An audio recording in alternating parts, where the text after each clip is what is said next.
मैं अमदास पलांगे सीजी शिक्षा में आपका स्वागत करता हूं। हम देख रहे हैं कक्षा 12वीं रसायन विज्ञान का तीसरा अध्याय जिसका नाम है विद्युत रसायन।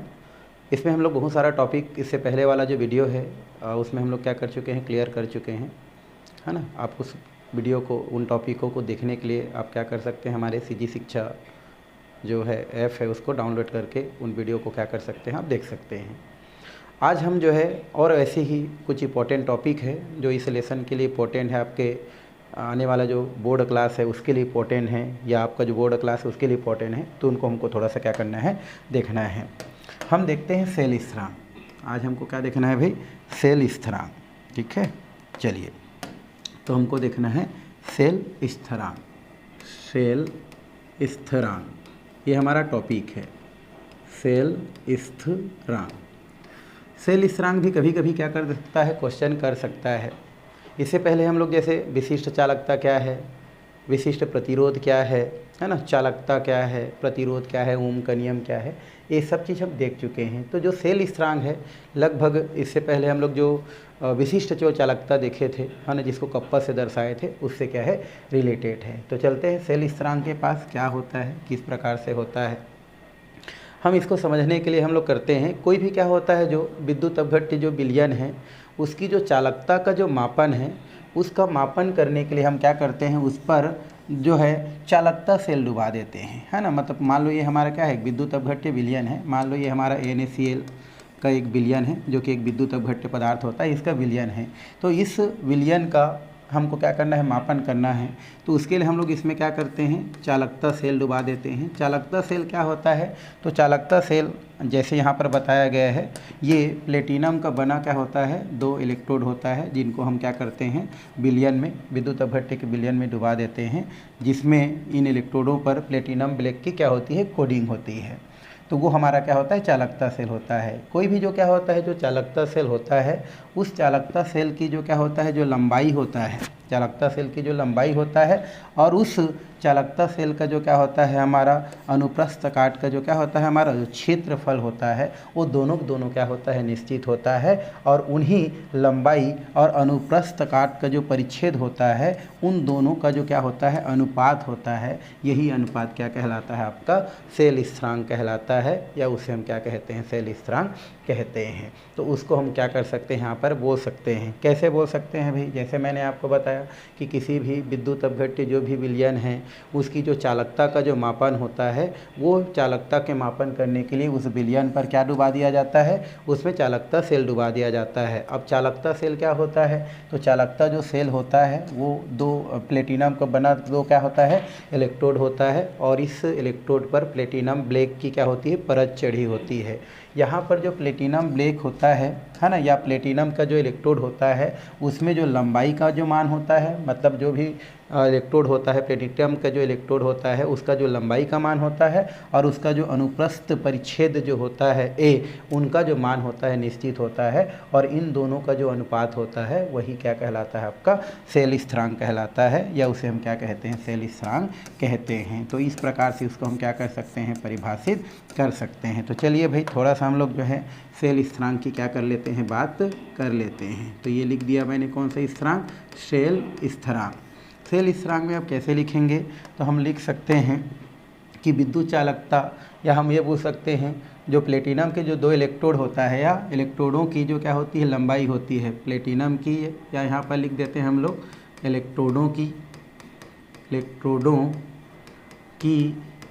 लंबाई, इलेक्ट्रोडों की लंबाई L, और उनका अनुप्रस्थ परिच्छेद, अनुप्रस्थ परिच्छेद A, है ना, A, दोनों निश्चित होते हैं। दोनों क्या होते हैं, निश्चित होते हैं। तो किसी इलेक्ट्रोड के, यहाँ पर ऐसे किसी को बोल सकते हैं, तो किसी इलेक्ट्रोड की लंबाई L और उनका अनुप्रस्थ परिच्छेद A दोनों क्या होते हैं, निश्चित होते हैं। और इस प्रकार से L/A का अनुपात, अनुपात को, है ना। इस प्रकार से हम बोल सकते हैं कि जो एल होता है और ए होता है के अनुपात को क्या कहते हैं हम लोग, सेल स्थिरांक कहते हैं, सेल स्थिरांक कहते हैं। तो ये हमारा कौन सा हो गया भाई, सेल स्थिरांक हो गया। अगर पूरा लिखना चाहते हो तो फिर शुरू से करना पड़ेगा कि किसी भी विद्युत अपघट्य विलयन की जो क्या होता है, जो चालकता होता है, उस चालकता को हम लोग जो है चालक सेल की सहायता से क्या करते हैं, हम लोग उसको मापते हैं। चालक सेल क्या होता है, तो चालक से प्लेटिनम के दो क्या होते हैं, इलेक्ट्रोड होते हैं, जिसमें प्लेटिनम ब्लैक की कोडिंग होता है ना, जो कि उसमें डुबा दिया जाता है। अब जो भी क्या होता है इलेक्ट्रोड लिया जाता है, उस इलेक्ट्रोड में क्या होता है, हमारा जो लंबाई होता है एल और उसका जो अनुप्रस्थ परिच्छेद जो होता है ए, अर्थात इलेक्ट्रोडों के बीच की जो लंबाई होता है एल और उसका अनुप्रस्थ परिच्छेद होता है ए, दोनों का मान क्या होता है, निश्चित होता है। इस प्रकार से एल और ए के जो अनुपात होता है वो सेल स्थिरांक के नाम से जाना जाता है। ये जो सेल स्थिरांक होता है, इस सेल स्थिरांक को जी से क्या किया जाता है, जो है दर्शाया जाता है। किससे दर्शाया जाता है भाई, जी से दर्शाया जाता है, जी स्टार से दर्शाया जाता है। और इसका जो मान होता है वो किसके बराबर होता है, एल अपान ए के बराबर होता है। अब यहाँ पर एल अपान ए के बराबर होता है, हमको पता है।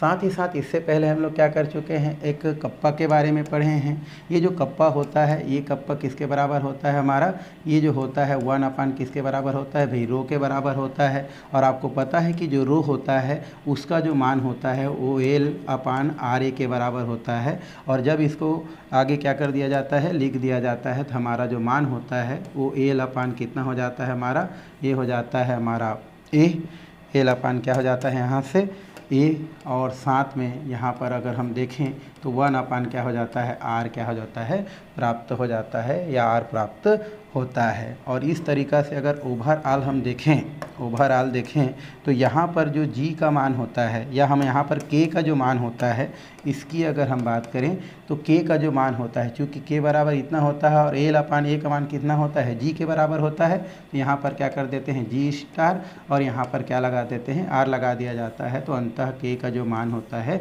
वो क्या हो जाता है आपका, के इक्वल टू जी स्टार आपका आर प्राप्त हो जाता है। क्यों भाई, क्योंकि एल अपान ए का मान क्या है, जी है, तो इसके जगह क्या रख दिया जाता है, आपका जी रख दिया जाता है, और 1 अपान आर है तो आर का आर रख दिया जाता है, तो के का मान इतना क्या हो जाता है, प्राप्त हो जाता है।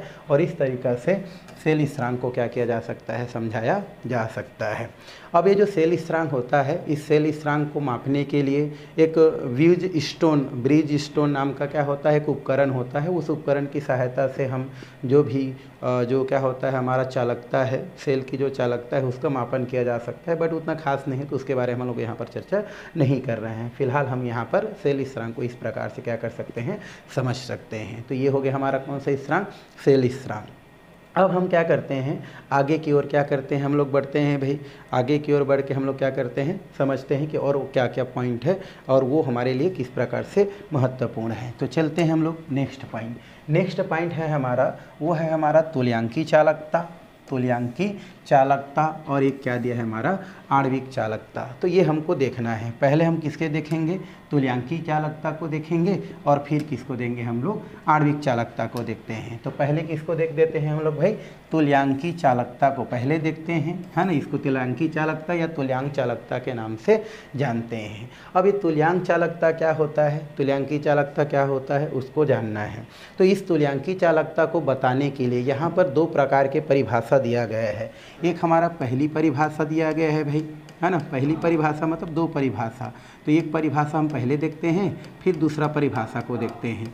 अब तुल्यांकी चालकता होता क्या है, तो आप बोल सकते हैं किसी भी विद्युत अपघट्य के जो विलयन है, विद्युत अपघट्य के जो क्या है विलयन है, उस विलयन की जो तुल्यांकी चालकता होता है, वह उस विलयन में उपस्थित उन समस्त आयनों की क्या होती है, चालकता होती है। जब 1 ग्राम तुल्यांक को VmL जो क्या होता है हमारा विलयन में या VmL में विलय करने पर क्या होती है, उत्पन्न होती है, वो क्या कहलाती है, आपकी तुल्यांकी चालकता कहलाती है। तो लिख सकते हैं किसी विलयन की तुल्यांकी चालकता, है ना। यहाँ पर और अच्छा से लिख सकते हैं इसको, है ना। किसी विद्युत अपघट्य विलयन की लिखो तो ज़्यादा अच्छा रहेगा, है ना। किसी विद्युत अपघट्य अपघट्य विलयन की किसी विद्युत अपघट्य है ना के विलयन की तुल्यांकी चालकता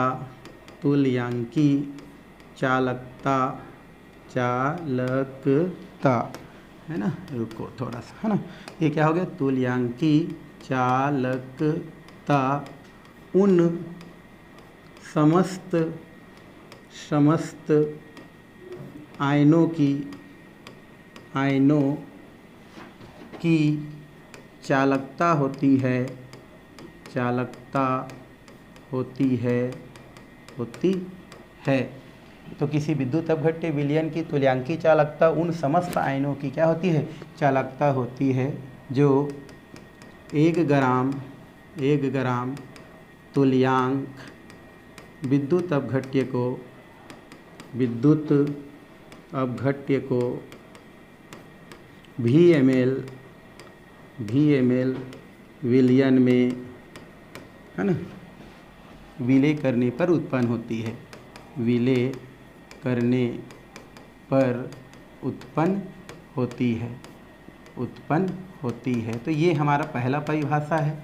क्या है हमारा पहली परिभाषा, कि किसी विद्युत अपघट्य विलयन या कोई विद्युत अपघट्य पदार्थ है, और इस विद्युत अपघट्य पदार्थ का जो क्या है हमारा जो विलयन है, तो इस विलयन की जो तुल्यांकी चालकता है वो इसमें उपस्थित उन समस्त आयनों की चालकता होती है, जो 1 ग्राम तुल्यांक को, या 1 ग्राम विद्युत अपघट्य जो होता है, 1 ग्राम लिखें, और 1 ग्राम तुल्यांक विद्युत अपघट्य को कितना ml, VmL जो विलयन होता है उसमें विलय करने पर उत्पन्न होती है। ये हमारे कौन सा है, तुल्यांकी चालकता की परिभाषा है ना। तो ये हो गए उत्पन्न होती है। इसे लैम्ब्डा EQ से दर्शाई जाती है। यहाँ पर तुल्यांकी चालकता को किससे दर्शाई जाती है भाई, लैम्ब्डा EQ से दर्शाई जाती है। ये पहले परिभाषा। अगर हम यहाँ पर दूसरी परिभाषा की बात करें तो दूसरी परिभाषा ये कहती है, किसी विद्युत अपघट्य विलयन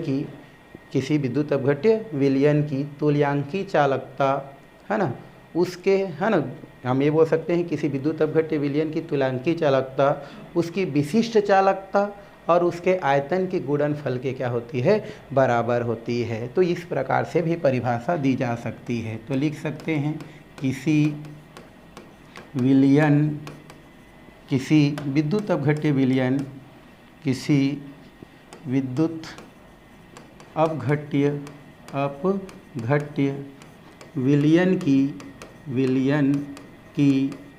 तुल्यांकी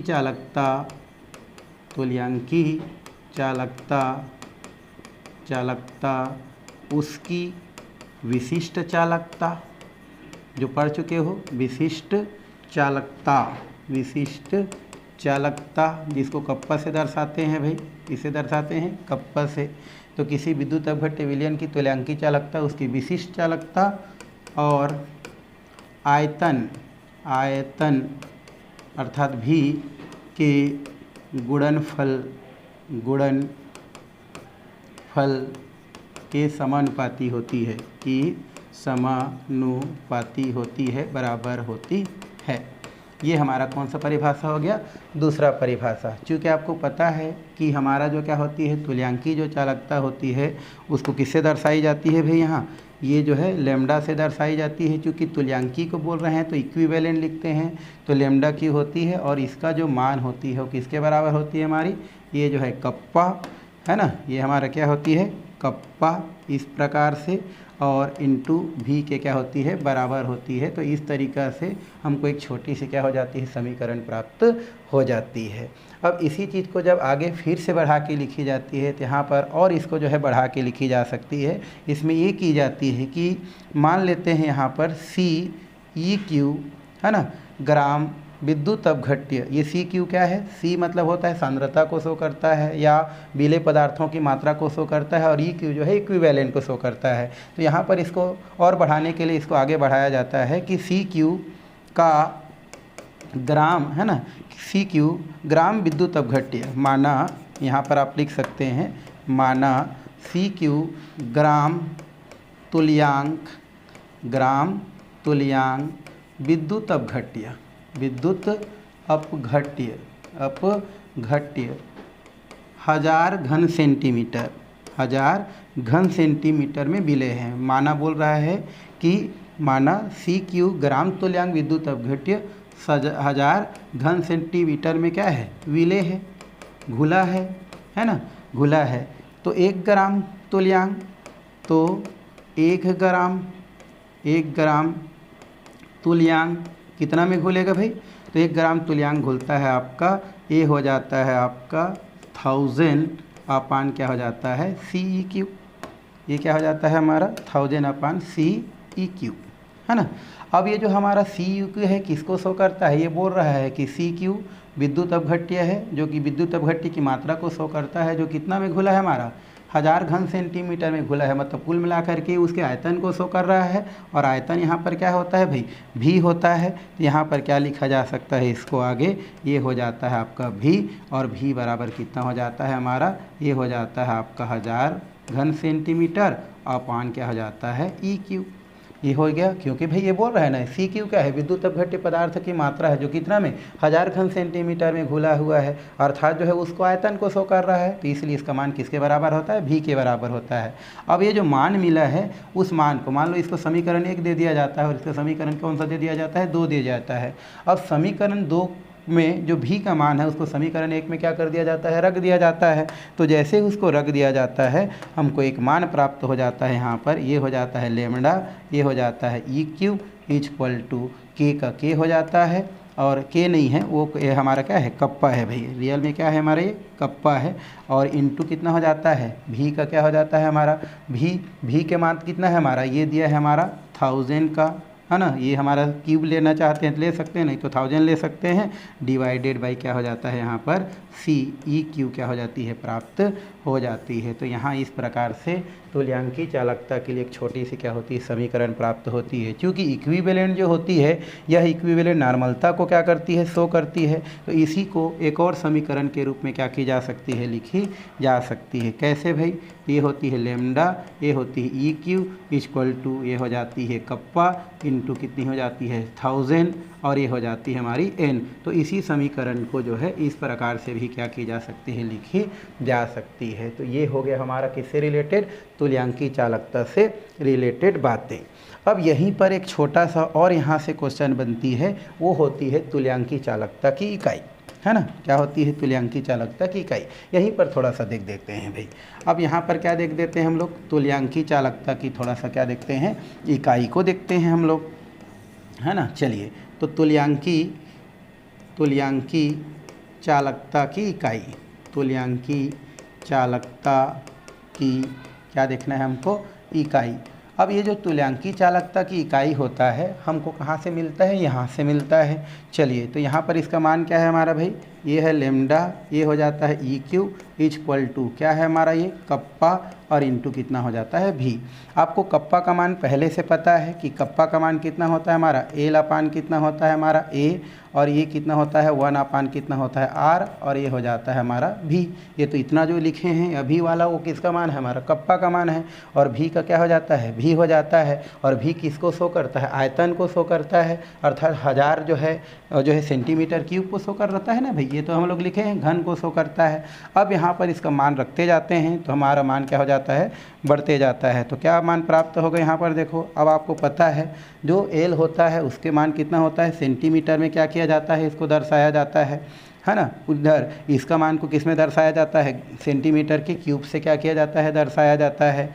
अब 1 को तो 1 से ही दर्शाएंगे, इंटू हम कितना कर देते हैं 1 हो जाता है, और ये हो जाता है R हो जाता है। और यहाँ पर जो क्या होता है हमारा जो V होता है, जो कि आयतन को शो करता है, ये 1000 का क्यूब होता है, अर्थात इसको जो है C सेंटीमीटर से क्या किया जाता है, या C का क्यूब से दर्शाया जाता है। अब यहाँ पर कुछ चीज़ क्या हो जाता है आपका, कट जाता है। कौन कौन सा कट जाएगा, देखो 1 cm का 1 cm कट गया, है ना। अब देखो 1 cm कट गया, 1 cm बचा है, वो इस cm के साथ क्या हो जाता है, कट जाता है। तो लगभग जितना cm था वो क्या हो गया, कट गया। नीचे क्या बचता है हमारा, R बचता है। और आपको पता है कि R की इकाई क्या होता है भाई, ओम होता है। क्या होता है हमारा, ओम होता है। और ये ऊपर में चला जाता है तो इसको -1 से क्या किया जाता है, दर्शाया जाता है। तो इस प्रकार से आप क्या लिख सकते हैं इसको, ये हो गया ओम, और ये जो है ऊपर में चला, नीचे से ऊपर में चला जाता है, तो इसको हम लोग क्या बोलते हैं, हम लोग ओम पर ओम कहते हैं। अब यहाँ पर क्या बचा है हमारा, सी में का स्क्वायर बचा है, और ये क्या हो जाता है, ग्राम जो है तुल्यांकी या इक्विवेलेंट को क्या करता है, शो करता है। तो इस तरीक़ा से इसका इकाई को क्या किया जा सकता है, प्रदर्शित किया जा सकता है। तो ये किसका इकाई हो गया हमारा भाई, ग्राम तुल्यांकी जो चालकता है उसका इकाई को प्रदर्शित करता है। तो ये हो गया तुल्यांकी चालकता या ग्राम तुल्यांकी चालकता की परिभाषा। इसको आपको क्या कर सकता है, क्वेश्चन के तौर पर पूछ सकता है। चलिए ऐसे ही हम क्या करते हैं, एक और देखते हैं मोलर चालकता। क्या चलिए अब हम दूसरा वाला क्या देखेंगे भाई, आणविक चालकता, या इसी को बोलते हैं मोलर चालकता। अभी जो पढ़े हैं ना वैसा ही है, इसमें कुछ नहीं रखा है। आणविक चालकता की भी कितने परिभाषा भाई, हमारा 2 परिभाषा, एक पहली परिभाषा लिखेंगे और दूसरी परिभाषा लिखेंगे। तो पहले हम लोग कौन सा परिभाषा लिखते हैं, पहले जैसे पहली परिभाषा को हम लोग क्या करते हैं, लिखते हैं। चलिए पहली परिभाषा क्या होता है, तो जैसे मैंने बताया था कि किसी विद्युत अपघट्य की जो विलयन की जो मोलर चालकता होती है वह उन समस्त आयनों की चालकता होती है जो है ना, उसमें क्या लिखे थे हमारा, उसमें आप लिखे थे 1 ग्राम तुल्यांक, इसमें लिखेंगे 1 मोल जो क्या होता है, विलय होता है या विद्युत अपघट्य होता है, उसको भी ml में विलय करने पर क्या होता है, उत्पन्न होता है। खाली उसमें क्या बोले थे, उसमें 1 ग्राम तुल्यांक बोले थे, और इसमें क्या बोलना है, 1 मोल बोलना है। क्या बोलेंगे, 1 मोल, और कुछ नहीं है। तो हम यहाँ पर क्या कर सकते हैं, परिभाषा लिख सकते हैं। कैसे भाई, तो किसी विद्युत अपघट्य की विलयन की मोलर चालकता उन समस्त आयनों की चालकता होती है जो है ना 1 ग्राम जो क्या होता है हमारा, या 1 मोल जो क्या होता है, विलय होता है ना, 1 मोल विलय को कितना में हमारा भाई, भी ml में विलय करने पर क्या होता है, उत्पन्न होता है। इस तरीक़ा से हम पहले परिभाषा दे सकते हैं। तो लिख देते हैं, किसी विद्युत अपघट्य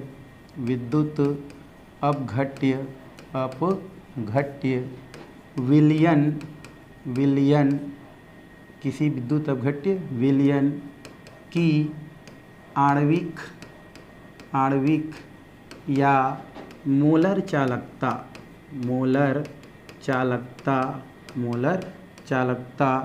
उन समस्त आयनों की चालकता होती है, उन समस्त आयनों की चालकता होती है, उन समस्त आयनों की चालकता होती है ना, जो 1 मोल, कितना मोल भाई हमारा, 1 मोल विलय है ना, या 1 मोल विद्युत अपघट्य को, 1 मोल विद्युत अपघट्य को, या 1 मोल विद्युत अपघट्य पदार्थ को है ना, भी ml विलयन में घोलने पर है ना, घोलने पर या विलय करने पर उत्पन्न होती है। तो यहाँ पर पहला परिभाषा क्या बोल रहा है कि कोई हमारा विद्युत अपघट्य पदार्थ का क्या है, विलयन है। तो इस विलयन की जो मोलर चालकता है वह उस विलयन में उपस्थित जो भी क्या होता है हमारा, जो समस्त आयन होता है उनकी चालकता होती है, और ये तब उत्पन्न होती है जब 1 मोल हमारा विलय पदार्थ को भी ml विलयन में क्या की जाती है, घोली जाती है। ये हमारा क्या हो गया, पहला परिभाषा। कहने का मतलब ये है भाई, कुल मिला के आपको पता है कि अगर किसी विद्युत अपघट्य जो भी क्या होता है हमारा पदार्थ होता है, जैसे हमारा शुद्ध पानी है, तो शुद्ध पानी क्या होता है हमारा जानता है विद्युत का क्या होता है, कुचालक होता है। लेकिन जैसे ही इसमें कोई विद्युत अपघट्य पदार्थ क्या कर दिया जाता है, मिला दिया जाता है, जैसे नमक मिला दिया जाता है, वैसे क्या हो जाता है, विद्युत का चालकता हो जाता है। तो कुल मिला के यहाँ पर इस विलयन की जो चालकता है वो किस पे डिपेंड कर रहा है, उसमें घोले गए जो भी सोडियम क्लोराइड है उनके आयनों पर निर्भर कर रहा है। और ये जो आयन है किस पर निर्भर करता है, वो विलय पदार्थों की मात्रा पर निर्भर करता है भाई। आप जितना मिलाएंगे उतना इसमें आयनन होगा और उसकी चालकता उतना ही ज़्यादा होगा। तो उसी को यहाँ पर परिभाषित करने का क्या किया है, यहाँ या परिभाषित करके आपको यहाँ पर क्या किया है, बताया है। तो ये इसका पहली परिभाषा। अगर हम इसमें दूसरी परिभाषा की बात करें तो दूसरी परिभाषा पहले जैसा है। दूसरी परिभाषा, तो दूसरी परिभाषा में कुछ वो नहीं है भाई, तो लिख सकते हैं किसी विलयन, किसी विद्युत अपघट्य विलयन, किसी विद्युत अपघट्य विलयन विलयन की, है ना, कौन सा चालकता, आणविक चालकता, आणविक या मूलर चालकता दोनों बोल सकते हैं, आणविक चालकता, है ना, किसी विद्युत अपघट्य विलयन की आणविक चालकता उसके है ना, या उस विलयन की विशिष्ट चालकता लिख सकते हैं, डायरेक्ट हम बोल सकते हैं उसके या उस विलयन की लिख सकते हैं, यहाँ पर लिख देते हैं चालकता उस विलयन की विशिष्ट चालकता, या ये बोल सकते हैं किसी विद्युत अपघट्य विलयन की आणविक चालकता उस विलयन की विशिष्ट चालकता और विशिष्ट चालकता को किससे शो करते हैं भाई, फिर से कप्पा से शो करते हैं, ये हो जाता है हमारा कप्पा, और आयतन अर्थात भी के, है ना, गुणनफल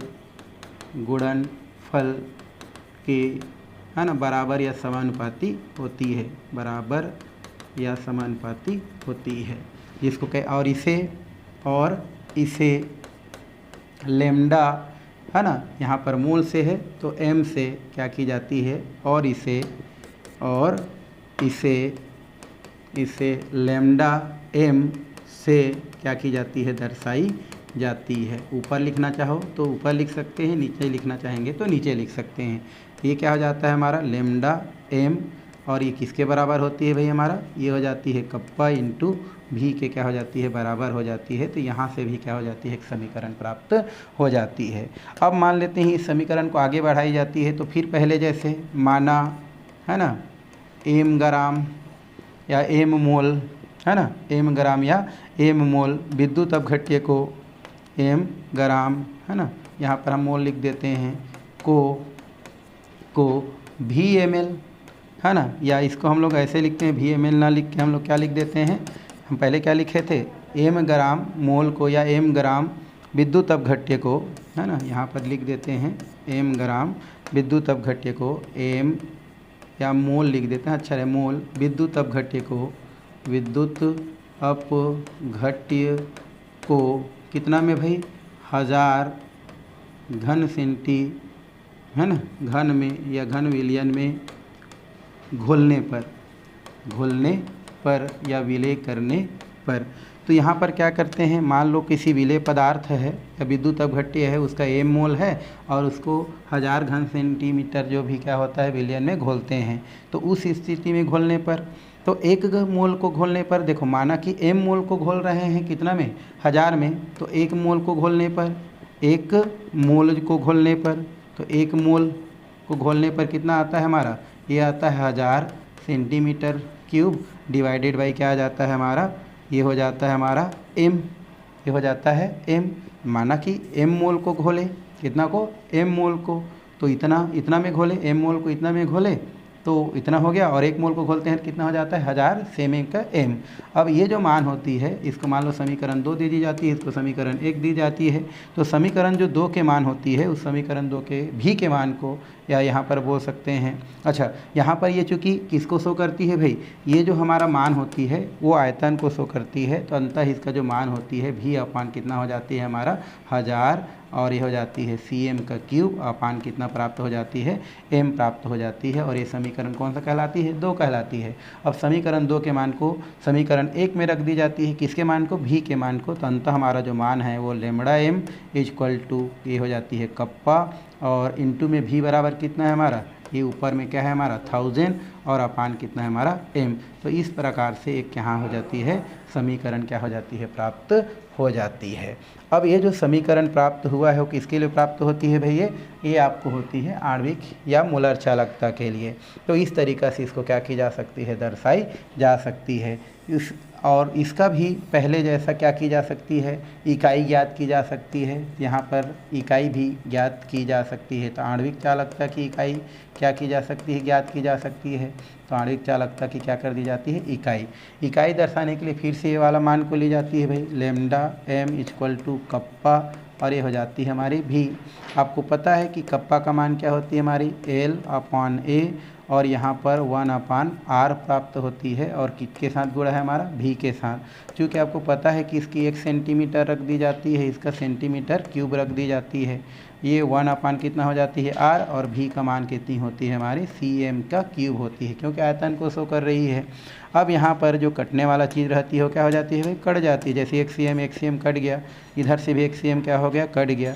तो यहाँ पर क्या होती है, जो मान प्राप्त होती है वो क्या होती है, ऊपर करते हैं पहले जैसे। तो यहाँ पर लेमडा जो m होती है, इसका मान ये ओम होता है, r का मान या r की इकाई क्या होती है भाई हमारा, ओम होता है।